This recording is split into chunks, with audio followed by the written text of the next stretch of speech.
Hello, can I share my screen? Is that visible? Yeah, that's fine, Ben. Great. It's right then. Yeah, so I'm Ben. I'm the lead English practitioner for study programs at Hull College. And we, so Hull College, just so you know, just a bit of background, is a general FE. It's vocational learners. We don't have any A-level provision. So we have a high number of learners who have, like Dianne said, SEN needs. Currently, about 20% of all our learners across the study programs are have a EHCP, and many of them come from one particular department. So we were perceiving, coming out of the pandemic, that our learners were struggling to readapt. So that was what our project was aimed at. We wanted to develop the idea of resilience to explore whether we could develop that through prose writing. So if I just, so our learners, we focused our project on one area, the foundation area. So from our project group, about a third of the learners are EHCP. But I think just over about 2/3 have an SEN need. So these are typically our hardest to reach learners. Those of you who know what this year's been like for TAG and CAG grades, their average grade profile for our project group was, for English, their average grade on entry was 1.8, and their TAG grades. They're not actually GCSE assessed grades. So this was, this is the group we had to work hardest for. Some of them from that department do functional skills, but the majority do GCSE because that's what they've done at school. It's what they're more familiar with. Of course, this year, they've never sat GCSEs before. So we had this huge job that, we wanted to reach them. And rather than going after it from an academic point of view, we just wanted to go for resilience. So that's what our project was. The idea was we'd read prose and we'd write prose with a focus on the characters within, the strength, the difficulties they come across, the strength they show, and how they show that strength.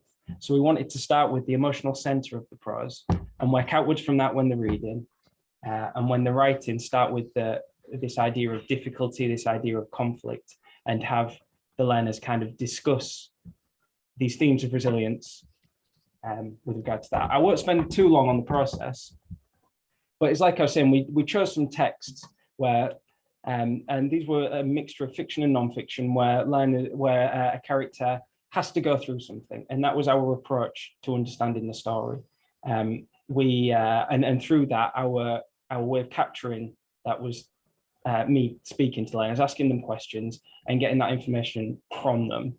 And it was that completely changed where we're going with, what we learned from this research. So having those, we tried to think of a way to quantitatively measure our research, but we just couldn't think of a good one. When we actually started sitting and speaking to learners, we realized what was actually going on with us doing this, and I'll come to that in a minute. So they were doing these writing things. They were writing stories of resilience, developing and discussing the emotional journey within those stories collaboratively. And through all that, they created these texts that went into a book. Through our project, our department was hammered with COVID. So we were on our knees at some point. So our project really suffered for that. When we actually managed to get it going, in some ways it was a blessing, as weird as that is to say, because we actually had to narrow the focus of our project and bring it to quite a small period of time, just on 3 groups of learners. And that actually helped us get across it in many respects. So through all that, they created this book of their own writing. So like I said, they were discussing these texts from the perspective of a character's feelings. And there was a lot of collaborative work taught when they were writing their own stories to kind of brainstorm difficulties characters in their writings could have. But then more importantly, how's the character going to respond to that? Because what we didn't want to do is talk about difficulties individual learners had, because they were quite, very vulnerable learners. We wanted to kind of abstract that away from themselves and just give them a framework, a space where you can just discuss difficulties, feelings, and conflicts.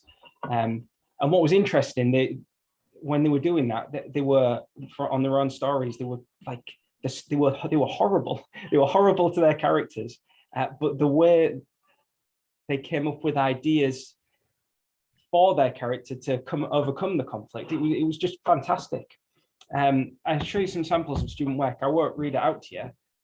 Sorry if it's like not the best thing, but this is a before. So this is one learner who was writing about this is prose, although it doesn't appear to be prose.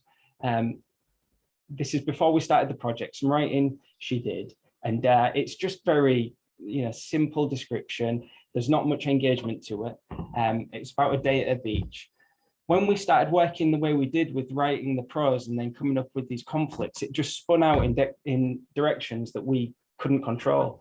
And we we had thought we would really consider the like the academic benefit of it, the grades and stuff. But when they started writing, we just kind of let them go to see where it happened. And what was interesting is the emotional core of their writing.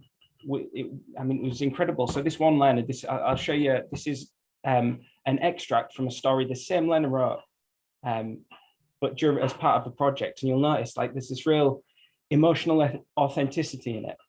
It's like a little bit of fearlessness with the way they're writing the prose. This is something that and this learner I will come back to in shortly. She she was so anxious. She was so withdrawn at the start of the year that she was able to write like this was just incredible to us. And this wasn't the only example. I'll show you another after. This is an example of the start of the project kind of spinning out of our control in some respects. So like just talking about the emotional journeys characters were going on led to this learner reflecting on where they were from and writing about that. So both these will be in our report. But this is like gone away from prose now. This is just a learner connecting with, but empathizing with other people through this process and then just expressing that. And we just allowed it to happen. Things like this, we just left it to happen, and we thought we have to let the learners go on this journey. So these were, both these texts I've shown you, the type text, were just done from simple prompts. So the prompt for this one that's on the screen now was strength. And this was the learner that, having talked about these emotional difficulties, this was the learner's response to that prompt. So it was just fascinating to us. So what we learned, empathy is a really powerful learning tool. So when you talk about characters in prose, focusing on the character and how they feel rather than any stylistics, rather than any structural, any genre, anything like that, just focusing on what the character's feeling now is something I don't think we'd ever consciously done before, but it just transformed the way the lessons went in the classroom. And learners, particularly these learners, they just really enjoyed talking about what characters are going through and then reflecting on that in their own lives or in the lives of people they know, or topical things in the media. It was really incredible. And we started with this idea of resilience, but we moved much more to an idea of emotional literacy. One thing we noticed when I was speaking to learners, one of the questions I'd ask them is, do you consider yourself to be resilient? The ones who I would think are really resilient all said no. And the ones who, didn't seem particularly resilient all said yes. And I think what that was is the ones who thought they were resilient have things relatively comfortable. And because they've not suffered any major breakdowns or whatever, they think, well, I must be resilient because, I'm all right. The ones who have been through the difficulty and who are still here, so by my definition are really resilient, because they've been through the difficulty and have found it difficult, they consider themselves to be not resilient. So by using that term, we were kind of not arguing with them, but we were giving them something to measure themselves against, which we didn't want to do. So we moved to this idea of emotional literacy, understanding what people are going through. And like any type of literacy, emotional literacy can be developed, it can be taught. We haven't specifically developed a framework around that, but that's like our next step.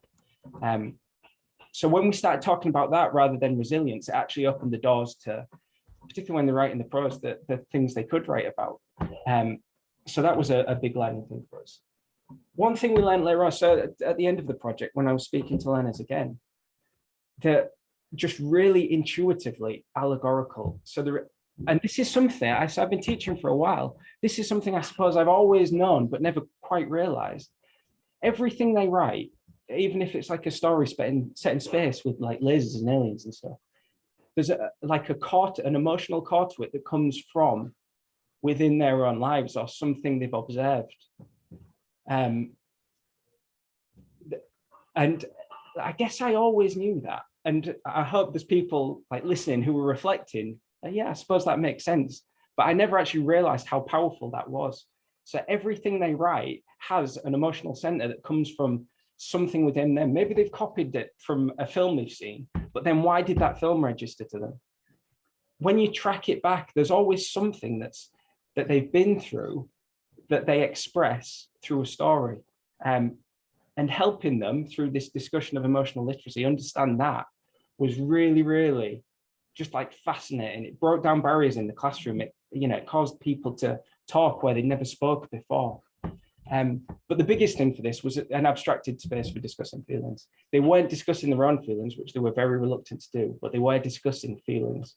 They were discussing emotions, difficulties.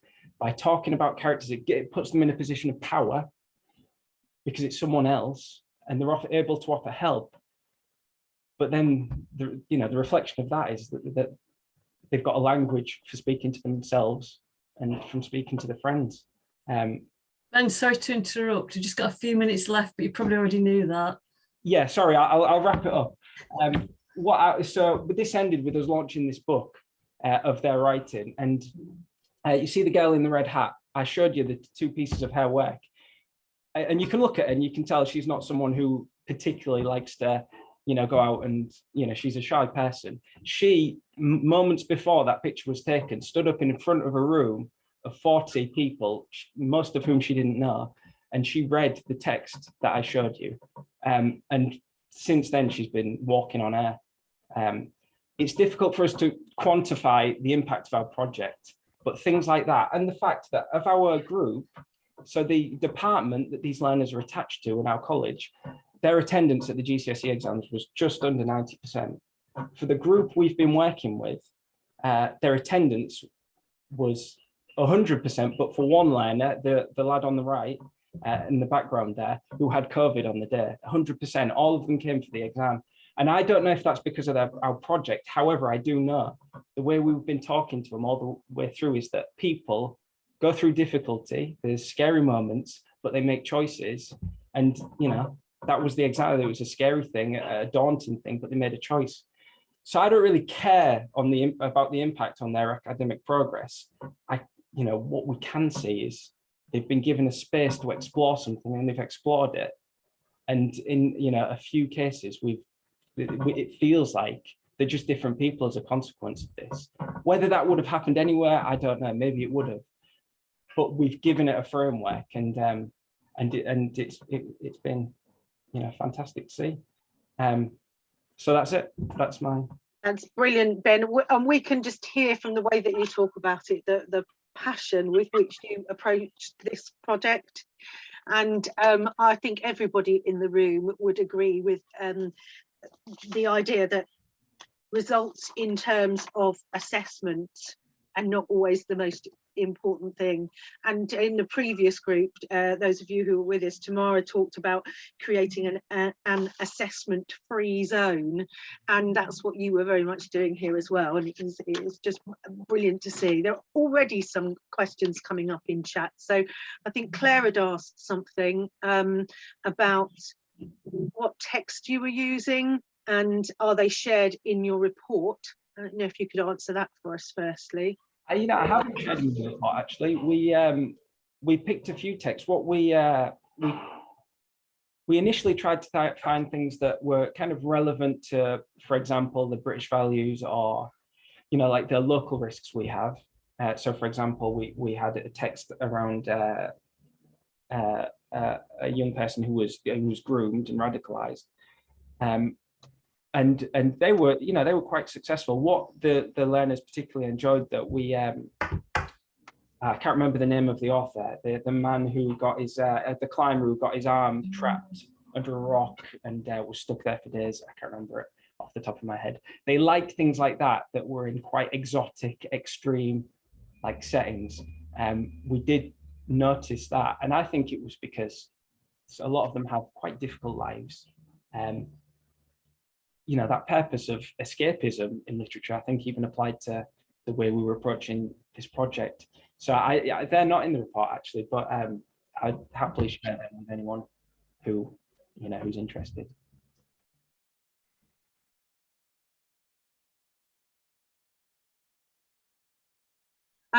Di, who's next? Okay, we've got Leicester College next. Looking at developing learner writing skills. I felt very privileged to work with Caroline Whedon on this research project. She invested a lot of time beforehand, researching extensively the work of Deborah Myhill, spent a lot of time planning, preparing, and obviously revising the project. On a personal note, I thought it was particularly interesting because we all struggle to think of innovative ways to improve writing, particularly grammar. How can you make this a little bit more different? And I think the great thing about Caroline's project was she used radical approaches to improve writing, and she actually made grammar fun, which is quite a rarity in my book. So without further ado, I'm going to hand you over to Caroline Whedon from Leicester College. Okay, so I've got a picture of a fossil as my introduction. And that's because we really felt that when the learners who came to us at Leicester College arrived, their writing had fossilized. And when we talked to them, a lot of them, it seemed that their school, the feeder schools, had really focused on literature and not really spent a huge amount of time on language, and writing was even squeezed into that. And I think many of us may feel that we are guilty of that. The reading has so many more parts to it that perhaps we've focused on that. So this was a real problem. We've got some great teachers, and yet our writing results were not what they should have been. And like, you know, Ben and some of the other people presenting, our college is from a really diverse area. There are some real needs. We haven't got quite as many EHCPs as you, Ben, but we've got a good few, and there should be more. So we wanted to do something radical. So I looked at the Professor Deborah Myhill's research, which I thought was really quite exciting. And I decided to take, I couldn't do it all. The research was with your sort of lower groups. So I picked the lowest hanging fruit, I suppose, metaphorically. So the basic ideas were talk is the mechanism through which students learn. We needed much more talk and discussion about their writing choices. And very difficult when we moved to 2 hours a week of face-to-face, mainly deliver the content, and then, oh, you've got an hour and 3/4 where you're supposed to work independently, which was just a nightmare. So the main focus is talk, and of course we had less time than usual, but we still did it. Using authentic text, using texts that were out there, and then capturing the grammar and the grammatical structures from that, and getting them to copy and mimic and have a go at borrowing some of those things. So we didn't do discrete grammar.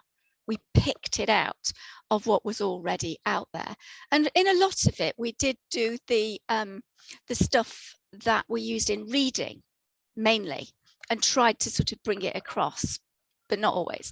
And we realized that imitation is a powerful tool. Most writing is derivative. People experiment, don't they, with styles and what they've seen. So we just thought we'd have a go.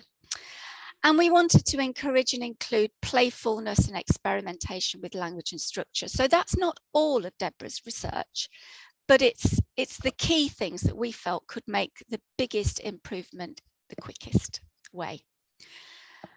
I'm not really going to take you through the process. If you want to see the process, it's written in the report. I thought I'd really focus on student work and then talk you through some of those. I'm not going to read this out to you. I'm just going to give you some space to read it for yourself.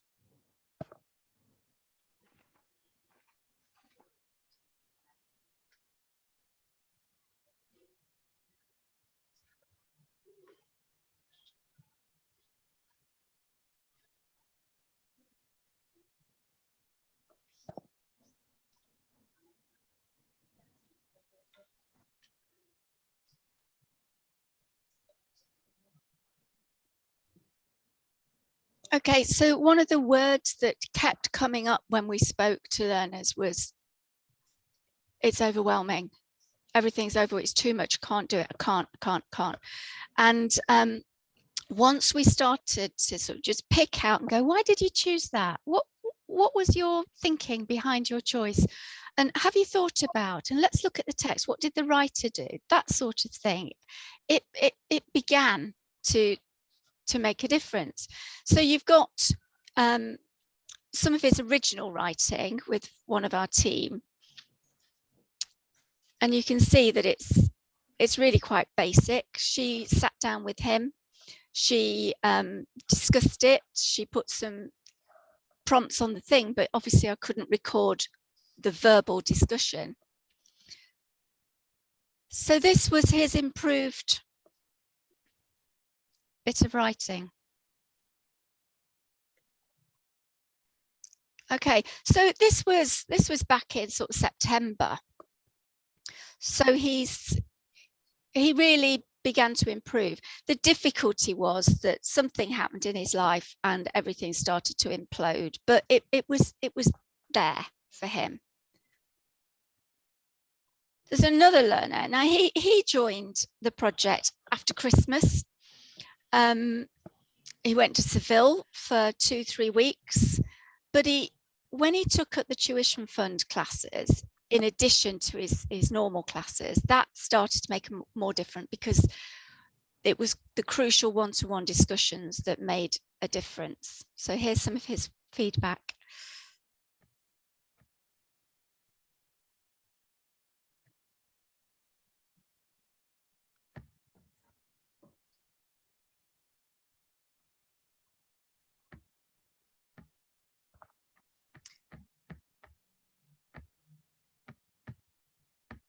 So this is one of his first pieces of writing. You can see already that it's quite good.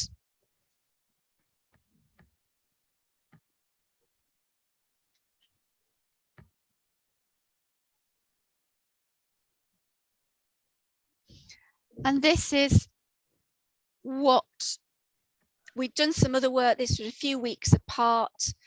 And then we came back to it to rewrite, which has been really powerful, actually.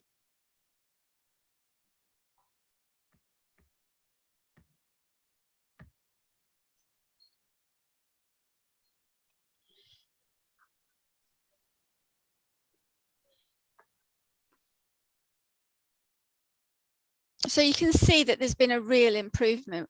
I couldn't find the piece of writing or the pieces of writing within. I obviously hadn't scanned those, but he used a metaphor that we'd done in an example story, centuries of silence, and he kept using it, and I believe that he was able to use it in his summer exam, which is it was really good. But it was really great, but he remembered it, and he's beginning to see himself as a writer.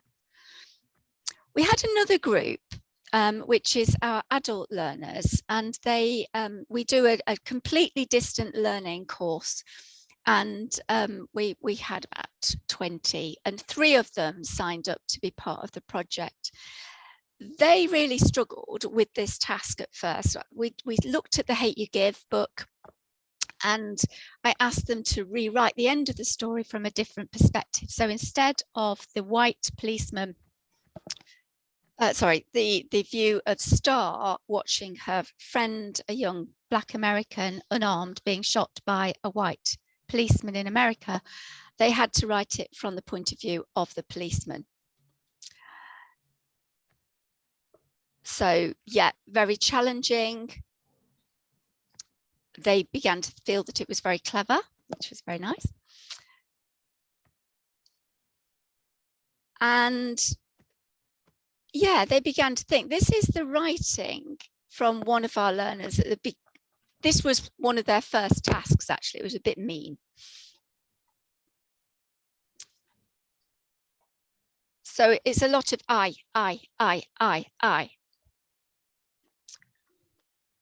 She really developed, I'll show you some at the end. But she started to, I asked them to use an emoji, which I got from, I think it was December, or it might have been last year. No, last summer, from the dissemination in Project 7. And they really liked giving the feedback on that. This is another piece of writing. So, you know, slightly more improved. And then this last person was really challenged, but she tried to copy the style of the writing, which made it much easier to write. And she tried to mimic other writers' styles. And she had more success in mimicking the style, and her improvement throughout the year was greater because of it.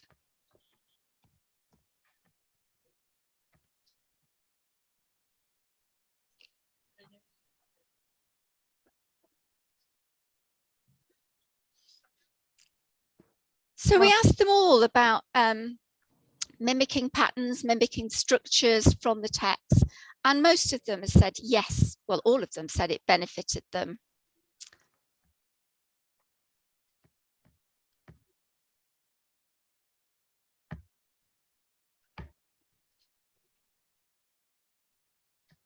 This was quite interesting. We used Oliver Twist with zooming in and out of the text, the bit about going into town to the market. And making lists and zooming in and describing, and lists were great in most of the writing from that point. Borrowing, you know, but miss, we can't do that. That's cheating. It's got to be original. No. And so they gradually got that idea.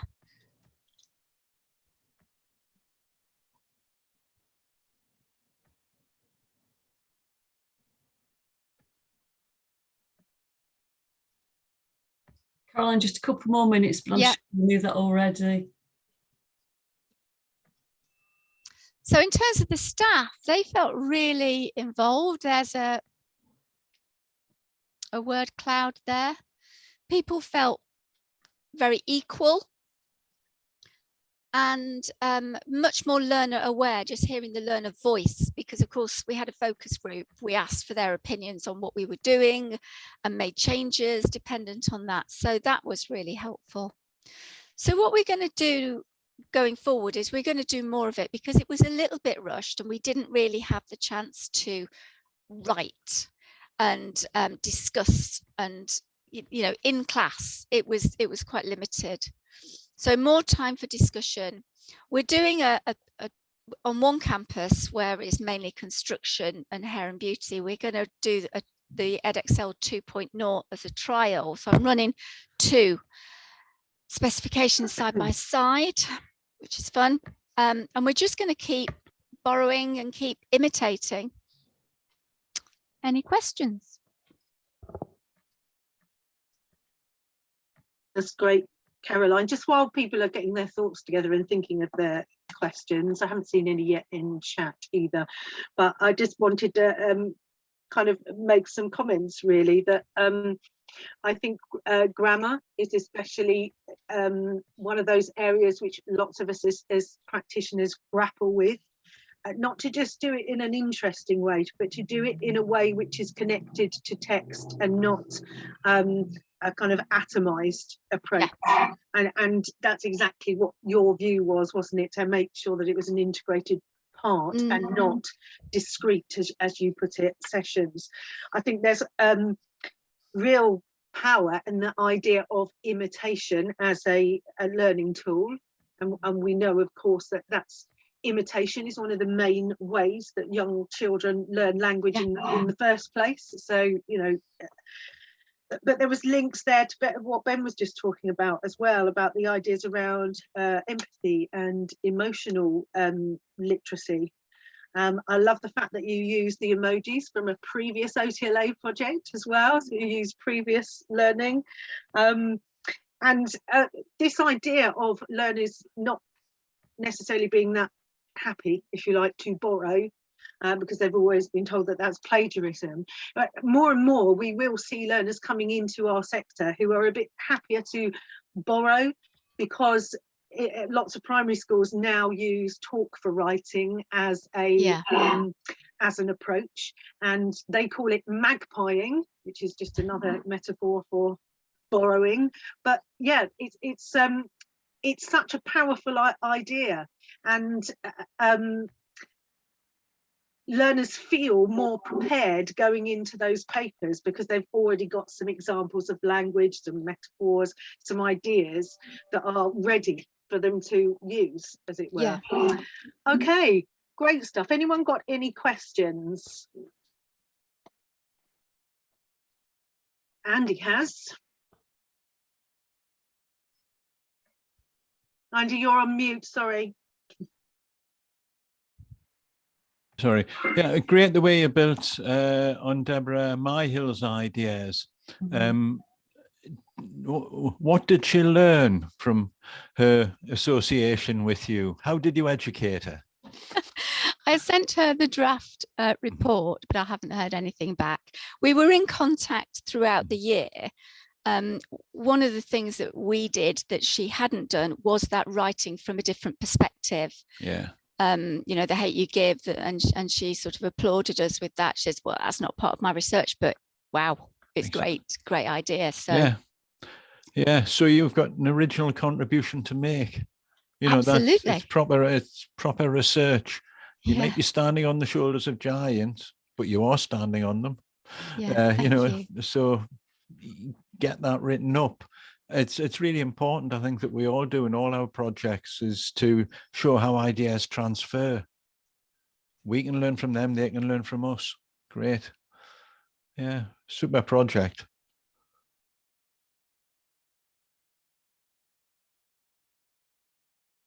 And this project has been absolutely fascinating. Lynn and the team set out to investigate the effects of mindfulness activities on learner mindset and confidence, a really important area to look at. And they looked at what's important, the ability to remain calm and focused when writing, or knowledge and skills. So mindset over mastery. And I have to say that towards the end of the project, Lynn was incredibly busy. It was proving so successful. The impact on the learners was evident. She was drafted into other departments to share her expertise. So she was pulled in all different directions, but for a worthwhile cause. So you were a busy woman towards the end, weren't you, Lynn? Yeah, I always am. But, thanks for that, Di. So yeah, I'm really excited to share with you actually what we've been doing. I'll just share my screen now. And as Di said, the thought was some of the learners that we have might never fully get to grips with all the mechanics of English that are demanded of them. So if they can just feel a little bit better about it and leave our classrooms feeling that they don't hate the subject and that they are a little bit better at it, then that is going to be better for them and for us. And everything we did was done through a mindfulness lens, if you like. So to give you an idea of what that looks like, I thought we'd actually just start off with a little mindfulness ourselves. So this is a sort of example of something that we did, especially in the first term. So if you'd like to have a go as well, feel free to switch your cameras off. But literally it's taking a second to breathe. And what you need to do is just sit comfortably. You can have your eyes open or closed. You can just gaze however you like.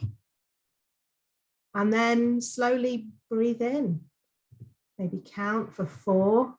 1, 2, 3, 4. Hold it if you can for 4. 1, 2, 3, 4. And then release the breath. 1, 2, 3, 4. and repeat that process, just taking care to notice where your breath is and feel it slowing down.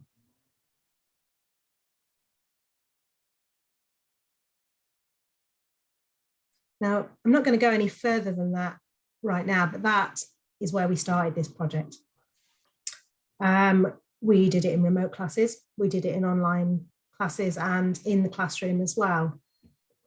And it was impactful, to say the least. Some students really liked it, others didn't. Some teachers liked it, others really didn't.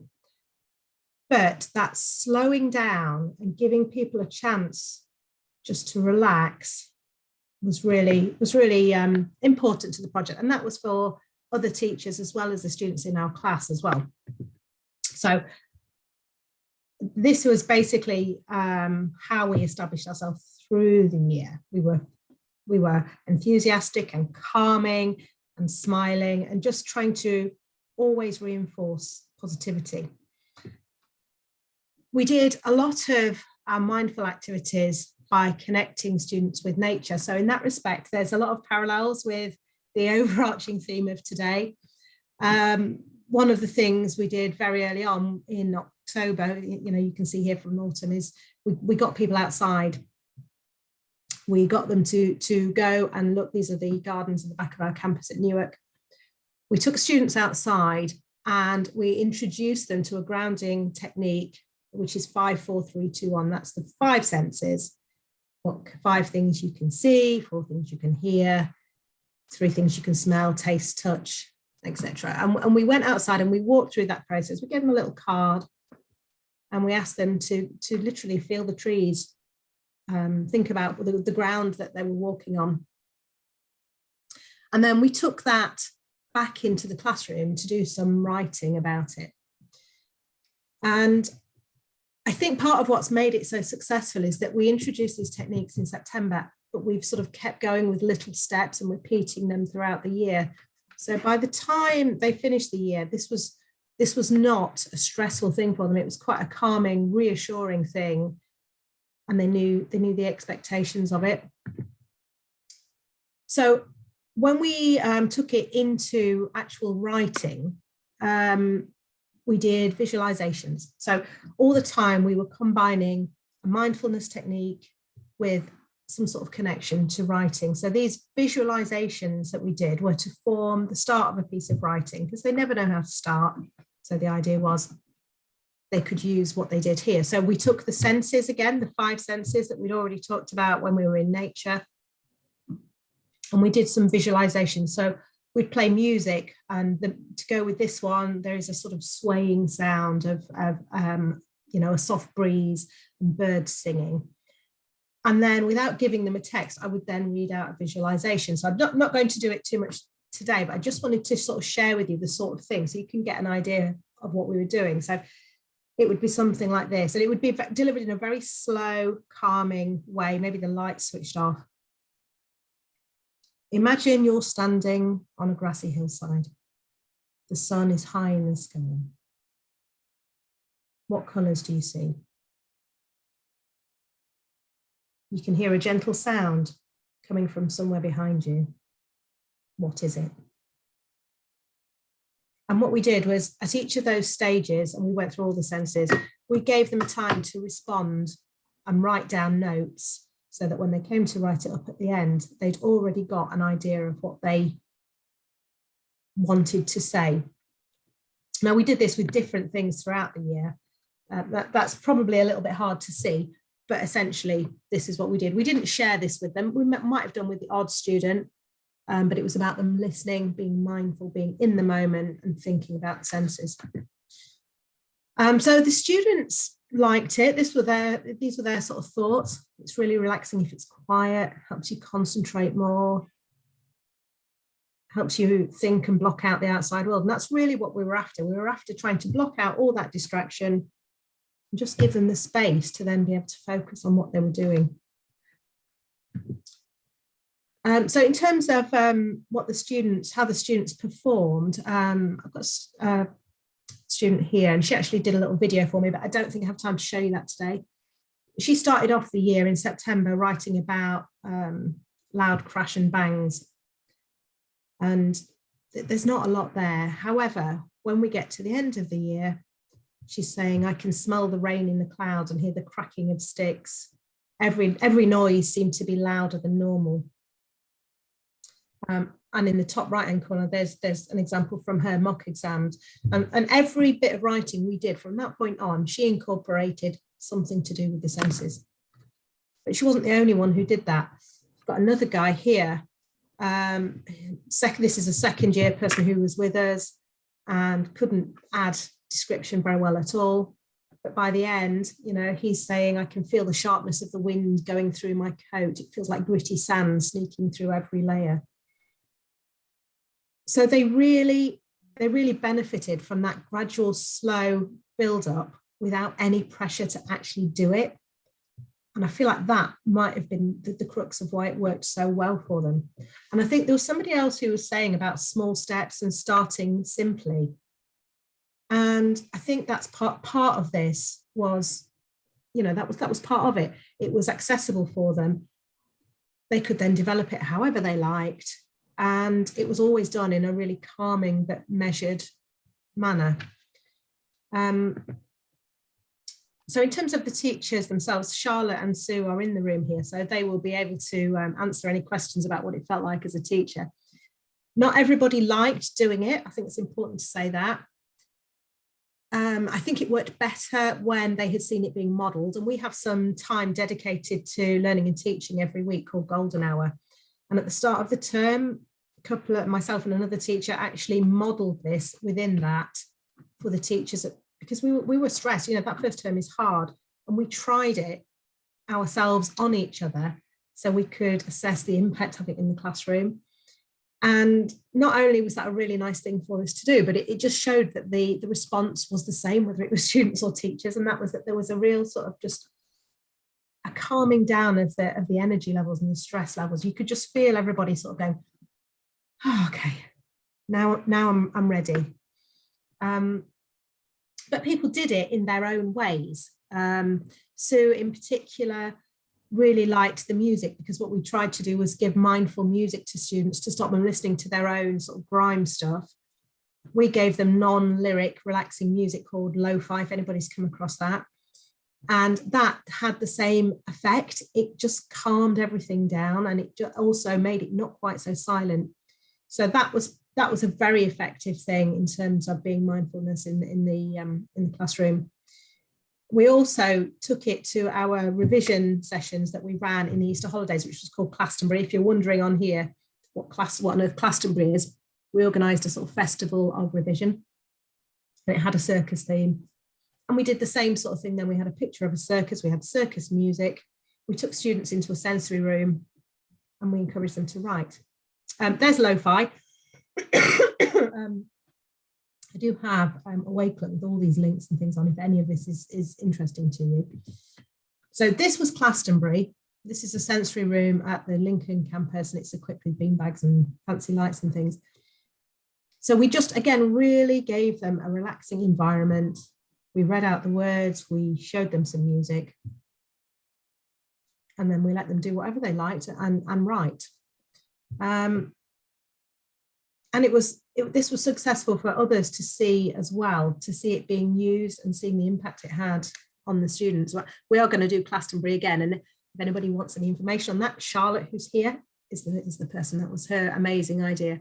We also had sensory boxes here as well, so students could put their hands in it. So everything was building on the idea of mindfulness and senses.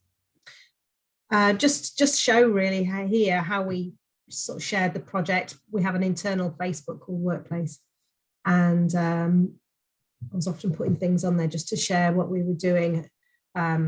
We did a lot of stuff about positive. The texts we shared with people were positive, mindful texts as well. Ben Fogel is a great one for doing things on Instagram. And you can see here, this was some of the nature writing that we did from the walk you saw earlier. And the guy at the beginning who was sort of standing next to the tree, this was his writing.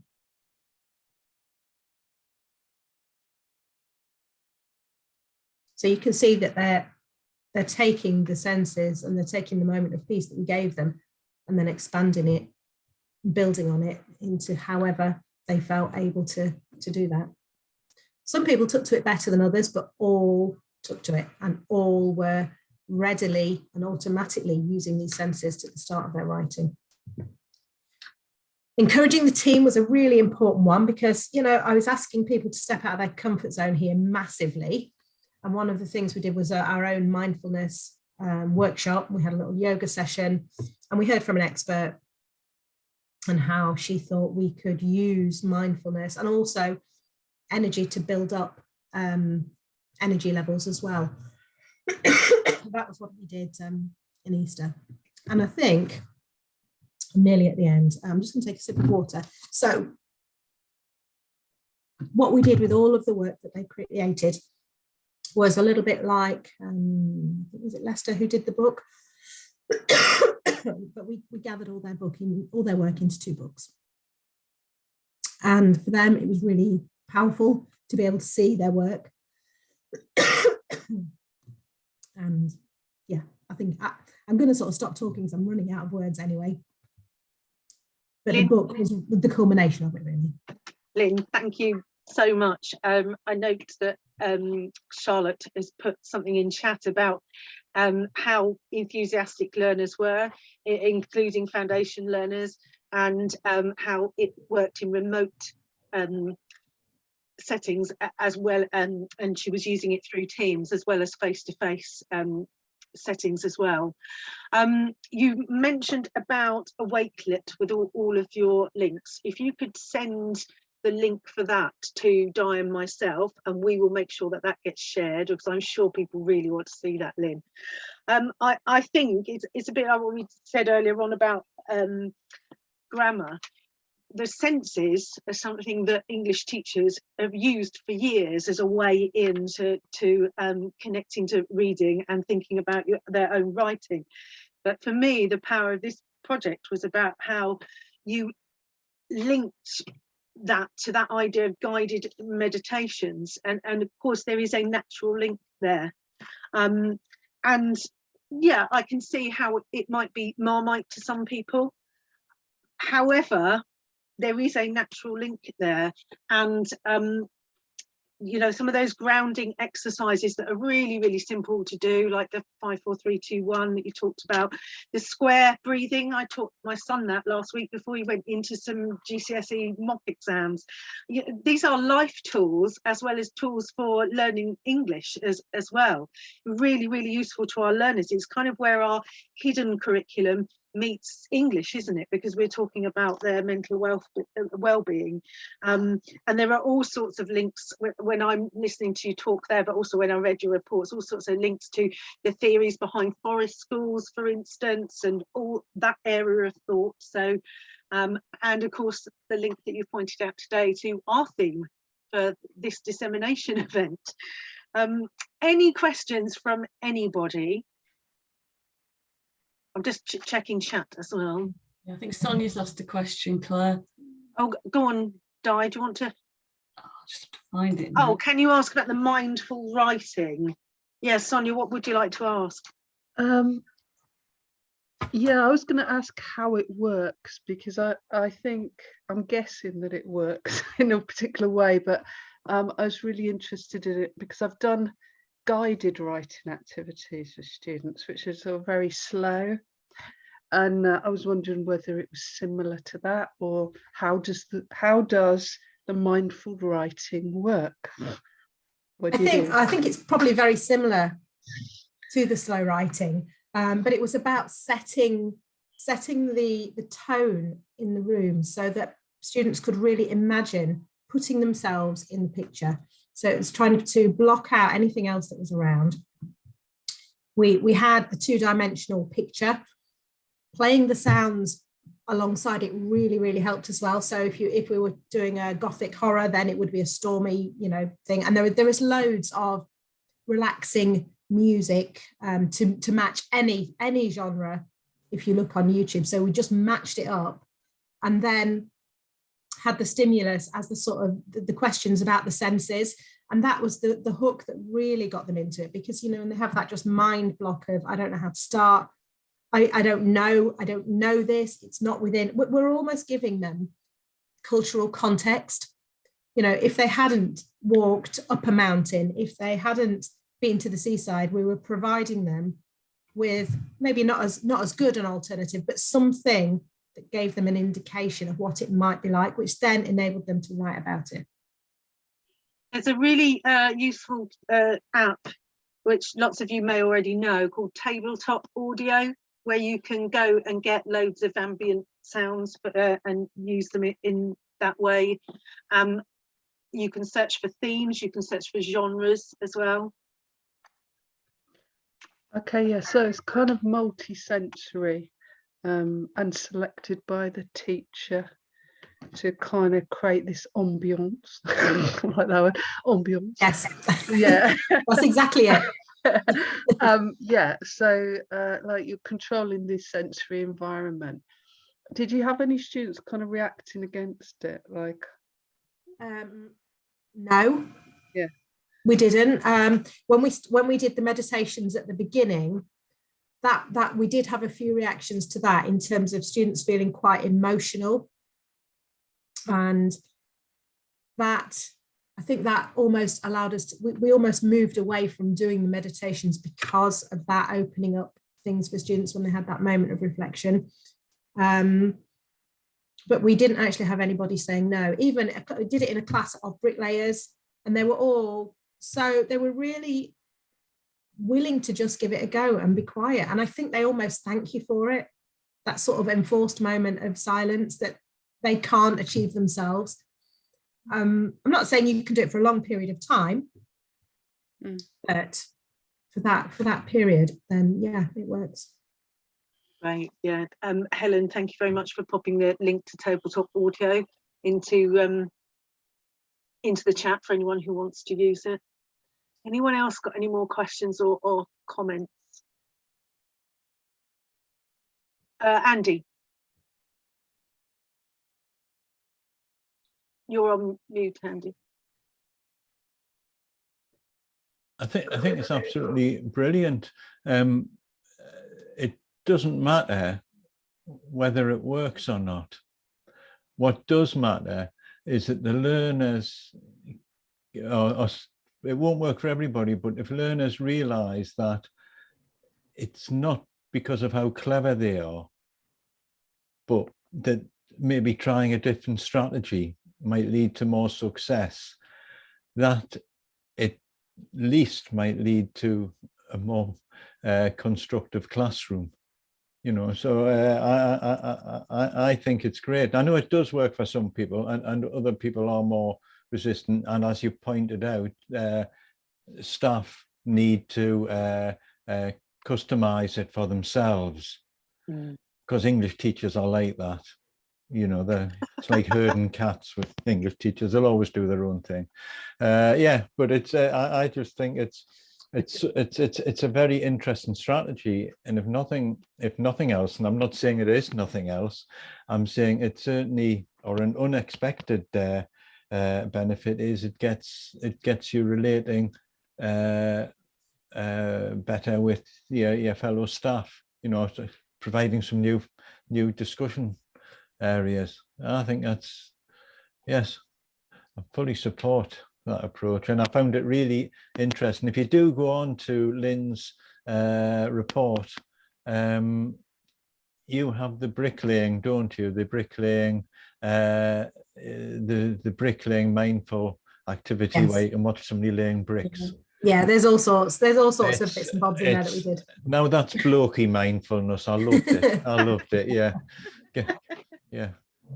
Thanks, Andy. I mean, there's real links to what Ben was saying about emotional literacy there as well, aren't there? So, you know, 3 fantastic projects. Thank you very much, and thank you, Di, not just for all your hard work, but for introducing your projects today as well.